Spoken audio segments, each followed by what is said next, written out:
बुद्ध एयरको जहाज 51 जना सवार यात्रु बोकेको जहाज चाहिँ रनवेबाट चिप्लेको समाचार तपाईँहरूले थाहा पाइसक्नु भएको छ र उक्त जहाजमा चढ्ने एकजना यात्री चाहिँ हामीमा जोडिनु भएको छ। उहाँले के भन्नुहुन्छ र के अवस्थामा थियो जहाज र कसरी चिप्लिन पुग्यो यो बारेमा उहाँले भन्दै हुनुहुन्छ र धेरैजनाले चाहिँ उहाँले गर्दाखेरि अब आजको जहाज दुर्घटना हुनबाट जोगिएको भन्ने पनि कुरा गर्दै हुनुहुन्छ।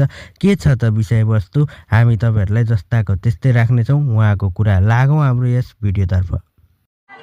तपाईँ पनि यात्रु हो? उहाँले नि बताउनु भएको यसो भन्दिनु न के छ सर तपाईँको नाम दिएर? अब के भन्नु, मेरो नाम चाहिँ उमेश मोक्तान थापा। अनि यहाँ चाहिँ अब यस्तो भयो, अनि इमर्जेन्सी ढोका चाहिँ मैले अकाल दिएर चाहिँ खोलिदिएँ।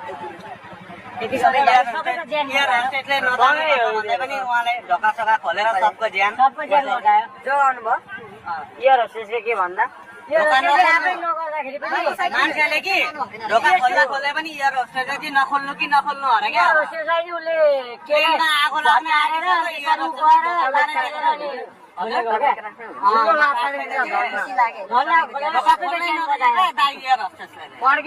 बाटो साइडको ढोका चाहिँ बन्द भएको थियो कि, तल्लो साइडको चाहिँ त्यो जाँदाखेरि कडाक भयो अनि कल्याण जिल्ला चाहिँ खोलियो। प्लेन चाहिँ कुन ठाउँमा छ? प्लेन चाहिँ कुन ठाउँमा छ?